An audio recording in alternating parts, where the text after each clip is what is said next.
Diyos o kamahalan mo lang ito. Salamat ng takot sa kagabihan. Salamat Ginoo sa ngayon. Iminatag ka naman. Isang pa man Ginoo. Mag-aampo ko ng pagmuyo kanina Ginoo.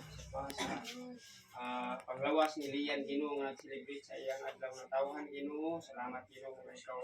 Ginoo mag-atiman kaniya Ginoo. Mag-ahatag ka niya o kabaskog sa iyang mga panglawas. Bisan pa Ginoo. Sa iyang mga plano Ginoo. Ikaw Ginoo mag-auna, mag-agiya kaniya Ginoo. Mag-atudlo kaniya Ginoo. Kung saan angay niya pagkabuhaton. Bisan pa sa iyang ambisyon Ginoo. Ikaw Ginoo ang among saligan Ginoo nga malampos niya Ginoo ang iyang ambisyon Ginoo sa iyang posisyon Ginoo. Bisan pa Ginoo kung mag-aampo Ginoo sa tanan Ginoo pagkaon Ginoo nga among pagkakaunon Ginoo. Ang tanan mo kaon niini Ginoo mga bliss ikaw Ginoo sa pagkaon Ginoo bisan pa sa naghigay Ginoo. Ikaw Ginoo magahatag kaniya ang mga panalangin. Bubo Ginoo ang mga panalangin na dugang panalangin Ginoo sa matag sa kanamo Ginoo nga magakaon niining pagkaon Ginoo nga espesyal Ginoo nga pagkaon Ginoo.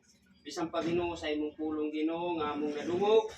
Salamat Ginoo nga ikaw Ginoo hukom gini magaplasta nini Ginoo sa among mga kasing-kasing Ginoo magabutang Ginoo sa kasiguruhan. Yes. Bisan pa Ginoo sa padayon kami Ginoo ng pag kinabuhi nini nga kalibutan Ginoo. Salamat Ginoo nga ikaw magauban kanamo. Dili ka mo biya kanamo. Buniti kami Ginoo. Salamat Ginoo sa tanan. Ang tanan amo tinigisalit dito kaya salamat kami sa pangalan ni Jesus. Amen. Amen. Happy birthday! Happy birthday!